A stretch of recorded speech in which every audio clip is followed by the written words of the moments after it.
Ladies and gentlemen, welcome to another episode of the Jarvis Sam Show. I am your host, Jarvis Sam.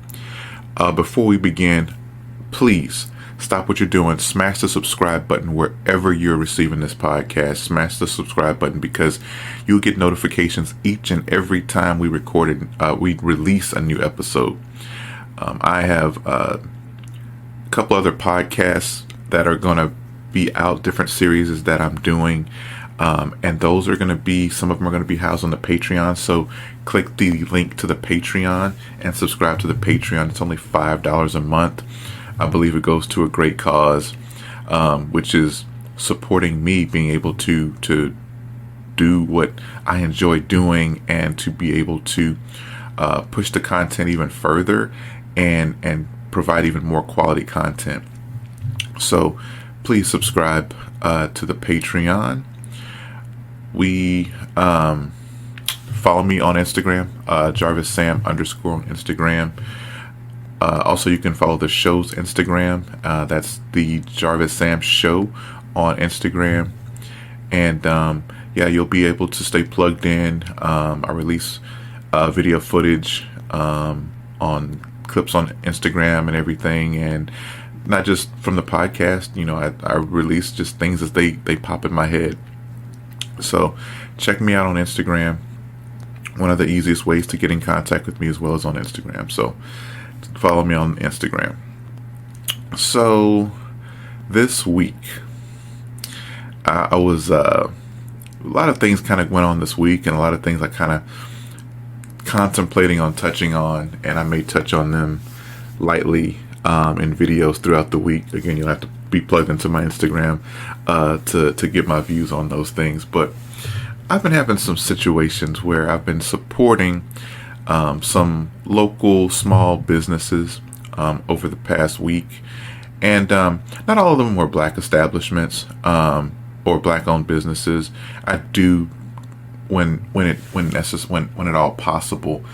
If it's a small business I'm supporting, I would prefer for it to be a black-owned establishment or a black-owned business, just because it just makes more sense to gamble on your people versus others. Because a lot of times when you go to other cultures, small establishments, small businesses, they don't always treat you the best, and it's a little difficult to hold them accountable because, like they said in the episode of Martin, when Arden owned the business, Stan said, "Them is y'all and y'all is them." So they are it. So you complain on them, you're complaining about them and their family probably, and they probably don't want you there anyway. So, but for me, I just, a lot of times I'm not satisfied with major companies and how they do things. Sometimes you hire a major company to do certain services for you,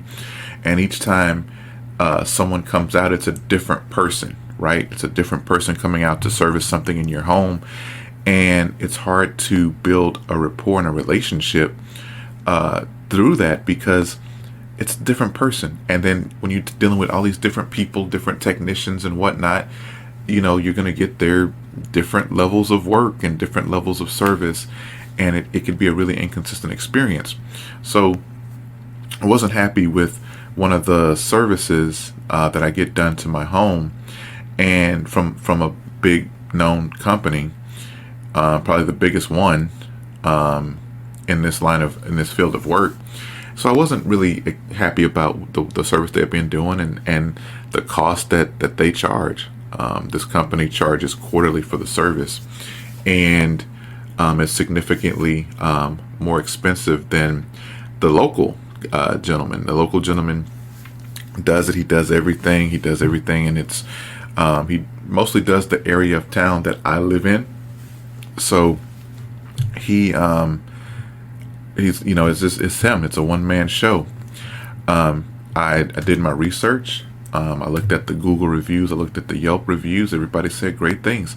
That the owner comes out, he does it himself. Very professional, very attentive, very, exceptional. I mean, I think on both, he got 4.5 out of 5 stars. So I'm like, okay. Not only that, he charges half of what the major company charges. So that was huge, you know, to say you're going to get this personalized service from the same guy, and that he does a fantastic job and whatnot. Well, he came out, he did his thing. Service was okay, but we needed follow-up service. And we reached out to get follow-up service. He said, okay, I'll be out tomorrow, no problem. Da, da, da, da. Tomorrow rolls around, never shows up, never calls, never does anything. So about a week later, I reached out and I asked him, you know, I said, hey, I said, you were supposed to come out again to service my home, and you never made it out. What's the problem? And he goes, oh yeah, well, you know, last week it was raining and da da da da and whatnot. And I'm like, okay, fair enough. He said, I'll be out first thing in the morning. Doesn't come next morning. Shows up randomly about 3:30 in the afternoon. And I'm like, dude, you said you were coming at 8:30. You showed up at 3:30. It's a huge window. Imagine if I had decided to take off from work that day, or to go in a little later because he said he's coming at this time, and then he shows up. I just happened to be off that day, and he showed up at 3:30. Really inconsiderate. Really inconsiderate. But I think he feels like he could do that because it was his business, it's his thing. And again, when he got there, he was, you know, not apologetic for being late, didn't even acknowledge it, just showed up like nobody's business, right? So I'm not going to deal with this guy anymore, this guy and his company. I'm not here to say that his reviews are fake or anything like that. Maybe I just happened to catch him in a bad period. I don't know, but his service is not going to be for me. I think the lesson in that is, one, this is your business. Like, you're not representing anyone else. You're not representing any major corporation, any major big name brand. You are representing your brand, and everything you do reflects on you and your brand. And I have a horrible taste in my mouth about him and his brand because of how he handled the situation. If you couldn't make it out because of the rain, I don't see how the rain affected it, because it had nothing to do with anything on the exterior of my home. He was not here to mow the lawn or do anything like that. He was here to do something minor around the house that just needed to be addressed. And I can't speak. I don't know. Maybe there's something I don't know about the scope of the work, that whether it may inhibit something, I don't know. But at the end of the day, you made a commitment. All you do is place a phone call. Hey, I know I'm supposed to come out today. Unfortunately, I can't make it because of the rain. Maybe the guy doesn't like to drive in the rain, and he's the owner of his business, so he says, "Hey, I'm not working today because it's raining." Maybe that's it. That's the luxury of when you own your own. When you own your own, you can make moves like that. You can shut it down if you need to, but you do have a responsibility to your clients. Because at the end of the day, like, just because rain is happening or whatever does not mean that the issues that your customers and clients are experiencing don't need to be resolved, because they do need to be resolved, because that's why we hired you, because there's an issue that your company says that you can solve for us. And when we're counting on you to solve that issue for us, we kind of expect you to follow through. And if you can't, just put a call in. I'm very understanding, especially with small businesses. I'm really understanding because they don't have the overhead and the staff that the big corporations, big companies have. They don't have all the resources. Things happen. Cool, but they also have an advantage that they can build a personal relationship with each one of their clients and build a long-lasting relationship that is much bigger than a relationship that you can have with a major company. So that was that. Businesses have to start from somewhere. I also had a company come out to service my home from a just housekeeping. We were looking for a new housekeeper. We had a housekeeper for several years that decided to do other ventures. More power to her. Glad she's doing that. So ever since then, we've been kind of looking for someone else to do this work, and it's been difficult to find. Well, the most recent company we hired, they came over the weekend and didn't even have a vacuum. And it's like, wait a minute. And again, I get that like everybody's at a different place. But when you go into business, there's particular things that there's some bare minimum things you're going to kind of need to function as a company doing the type of work that you're doing. So if you decide, hey, I'm starting a home cleaning service, you probably need some basic supplies on hand to effectively do your job. Not just for the customer's sake, but for your own. Because the first thing I thought of was, what if we didn't have a vacuum cleaner? So you just weren't going to vacuum our home?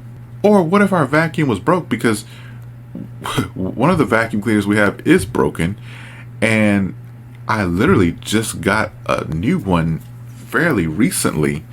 So what if that wasn't available? So you were going to come out and do a service and not be able to complete the job because I didn't have something that you should have to complete your job?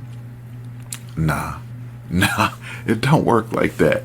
It doesn't work like that. So, an example number one, communication is so key. Communication is huge. We talk about communication in relationships. We talk about communication on the job. We talk about communication just in general. Communication is so huge.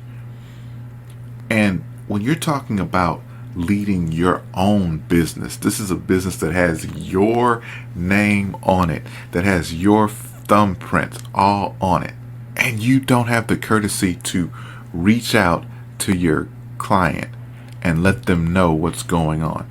Give that client an opportunity to decide whether that works for them or not. Because, hey, you might call somebody and they be like, you can't come tomorrow. Well, fine, don't even worry about it. I'm going to find somebody. That's going to happen. But more often than not, people are going to be understanding if you communicate. It's just the common courtesy. Because just like as a client, I've got to respect your time. You even more got to respect my time. Because I pay you. I'm paying you. So you have to respect my time. Example number 2. The takeaway I want from that is you gotta be prepared. You gotta be prepared. This is your brand. This is your company.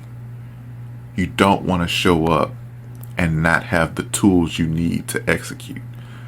Imagine if you hire a plumber. Just imagine that. Just imagine if you do not have, if somebody comes to your home to do work like that and they're not equipped. And they expect, oh, you don't have a snake on hand? You know how they run the little snake through your line to unclog the line? No one has that on hand. You would have a very poor impression of this company just based on that. And there's no way you could use that company again because the plumber showed up without the tools and equipment necessary to successfully do the job. So not only did this person not have the ability to successfully carry out this job, they also wasted your time, and now you gotta call somebody else to come fix it. So make sure you have the tools and are prepared to do the job that you're saying that your company does. Showing up without a vacuum to clean someone's home is essentially a plumber coming without a plunger. Like, it's no different, right? And it just led me to think about some other things that I'd been hearing about different different business owners, right? So I know that ownership is the wave right now. Ownership is 100% the wave right now. And I support ownership. I believe ownership is the way, right? I think this is the generation more than ever that are trying to figure out how to do things for themselves and not stay at a job for 30 years. I think it's 100% the way. But I also don't believe that ownership is for everyone. And I also don't believe that just because I don't believe that just because you have a certain skill set, you should turn that into a business. What do you mean by that? Just because you do, maybe a sweet potato pie on Thanksgiving and everybody loves it, that does not mean you need to be a baker. Why? You may not be passionate about baking. You just happen to make a really good sweet potato pie. So when we talk about going into business for yourself, I do believe it's important that you're really good at what you do. I really do. But it's even more important to be passionate about what you do. Because if you are not passionate about what you do, it is going to show up somehow, some way in your business. Whether it's going to be the way you carry yourself, whether it's going to be the way that your business doesn't evolve because you don't have a passion to upgrade it. Maybe it shows up in the quality of your work. Somehow, some way, if you are not passionate, it's going to show up in your work, and that's going to be a huge, huge problem. Now, we talk about starting businesses that solve problems. Businesses do need to solve problems, but it needs to solve a problem that you're passionate about solving. Because if it doesn't solve a problem that you're passionate about solving, eventually you're either going to get tired of being the one called to solve this problem, or you're going to stop solving the problem at the right level, or it's going to not be quality. And those things are so important. So important. Because to charge somebody for a service, you got to deliver on the goods. And I'm really big on setting your price, living your life, and doing all that. That's totally, you as an owner, you open up that avenue to be able to determine what you're worth.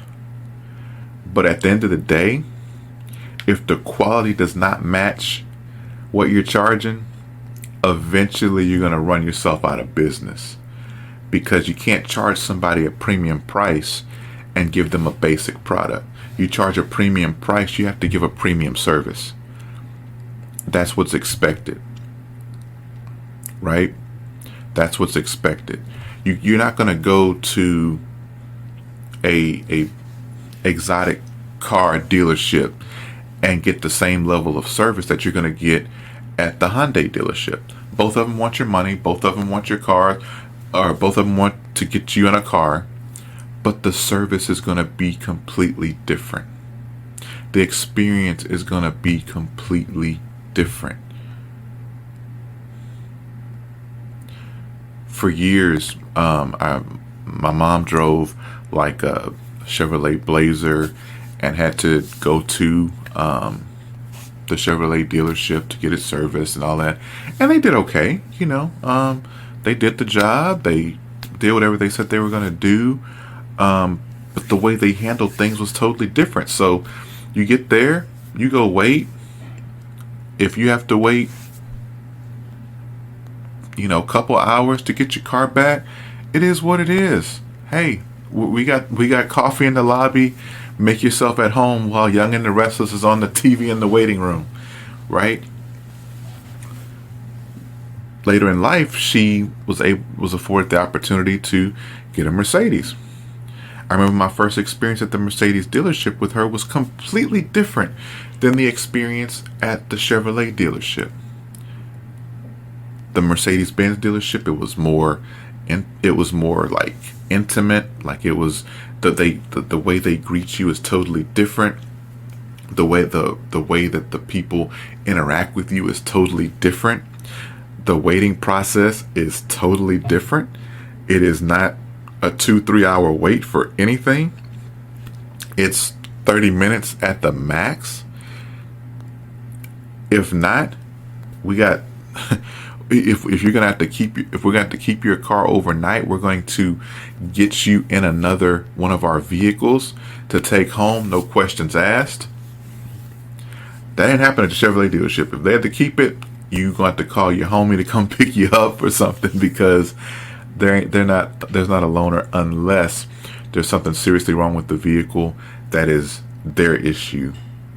But if it's something that you did, or if it's something that's just kind of wear and tear, you're going to have to just kind of figure it out, right? So totally different. So think about that when you are as a business owner, as a potential business owner. Yes, you set your price, you live your life. Yes, do that. But ask yourself, am I charging a premium? If so, am I delivering premium?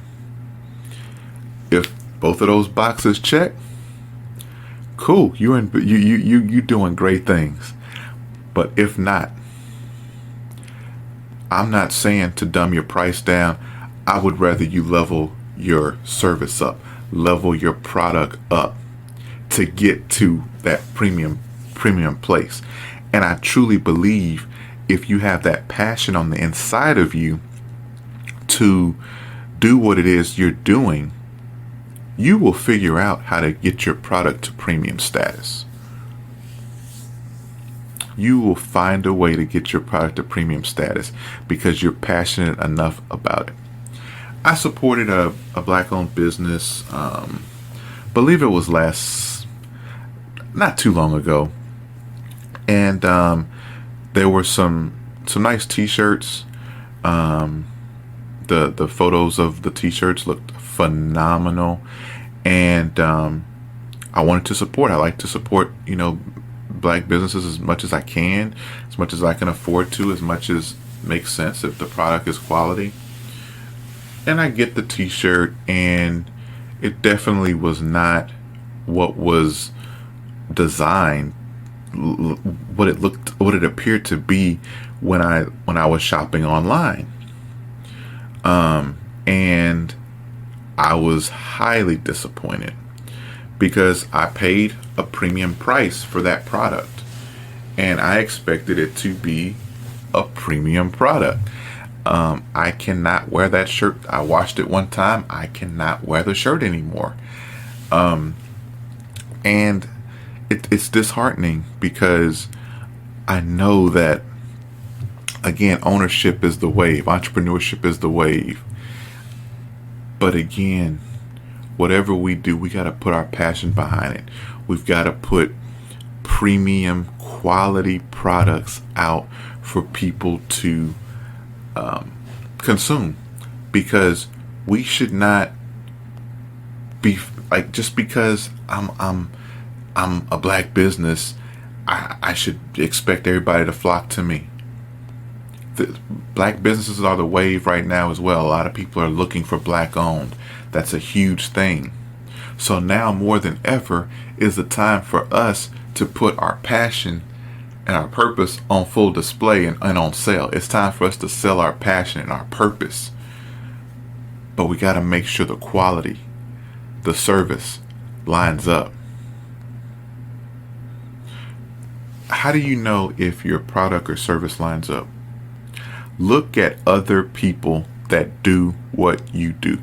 I don't care how good you are, how unique you think you are. If there is somebody else that's doing what you're doing or something similar to what you're doing, measure yourself up against them. How much are they charging? What does their product look like? How do they present the product? Presentation is huge too.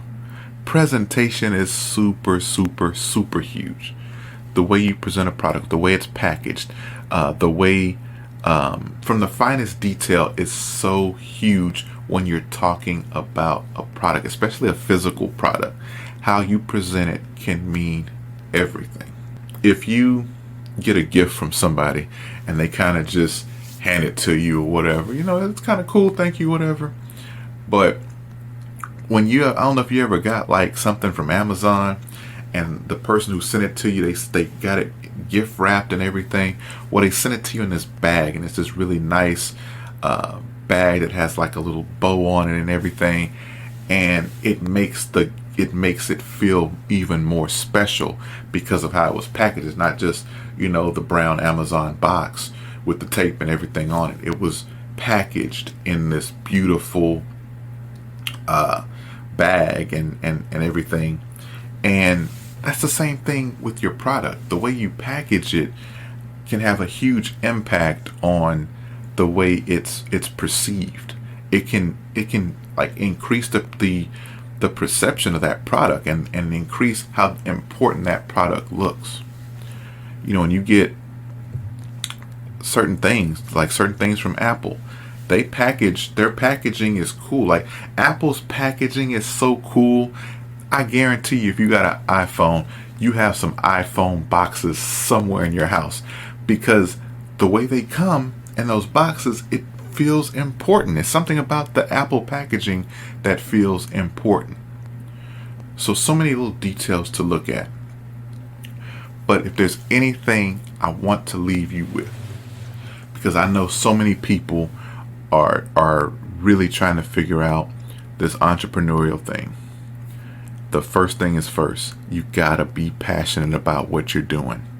If there's no passion, eventually it's gonna fizzle out and it's gonna feel just like that 9-to-5 job that you hated. And the reason you hated that 9-to-5 is not because necessarily it was a horrible job. It's because it wasn't something that you were passionate about. Or you weren't passionate enough about it to hear a boss breathing down your neck for 8 hours a day. Or to deal with, the corporate structure and whatnot. I totally get all that. But passion will take you further than anything else in an entrepreneurial journey, because at the end of the day, when you're passionate, you're going to find a way, you're going to push through, you're going to be happy, and those things are going to translate into dollars for you eventually. Be prepared. If you're starting a business, have the minimum. Try to have as much as you can, but have at least the bare minimum to go in and do a good job. I remember my dad was telling me he went to a black physician here in Houston, and that physician didn't have any furniture in the waiting room. And when you think about that, did that doctor have the minimum necessities to run that office? While he may have had, like the stethoscope and stuff back there to do checkups and all that, but people that go to doctors, yes, you have your wellness visits and all that, but oftentimes people wait to go to the doctor when they're sick. And when you're sick, you're not trying to stand and wait on a doctor. You need to sit and kind of, make sure you're good and whatnot. So those things can turn you off when they're not prepared. Number 3, communication. Communication is key. Communication will take you places. Just small little bits of communication can go a long way. A 2-minute phone call can save a client for you. Just a simple 2-minute phone call. Hey, this is Jarvis. Unfortunately, I can't make it the date we scheduled. This came up. Is there another date that we can reschedule this to? I can do it on or before, blah, blah, blah, blah. Boom, 2 minutes, and it can save a whole client. But by not making that phone call, by not communicating with me, could have just lost a client. The overarching theme of this is just be ready. Be ready, and whatever you do as an owner, do it well. Produce premium quality products, premium quality service. Be top of the line. Be that Mercedes-Benz dealership. Hey, the Chevrolet dealership is good. They make plenty of money, but they don't charge what Mercedes charge. So Mercedes know that they can't give Chevrolet service. So don't, if you're charging Mercedes-Benz prices, you cannot have Chevrolet service. It doesn't add up. It doesn't make sense. And again, I don't think we should ever dumb our prices down. I think we should always level our product up. That should be the goal. Don't dumb your service down. Don't dumb anything down. Level it up. Don't focus on lowering the price. You may have to while you figure things out. But again, we're talking setting our price, living our life.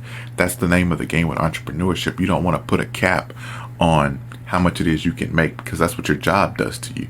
Your job says, hey, you're worth $50,000 a year. Entrepreneurship says you're worth what you put out, and the market will determine your worth. And that's a much better bet. But it's not a safe bet if you don't handle your business, if you don't take care of the things we talked about, because those things are very important. So that's this week's show. I thought it was a really important topic.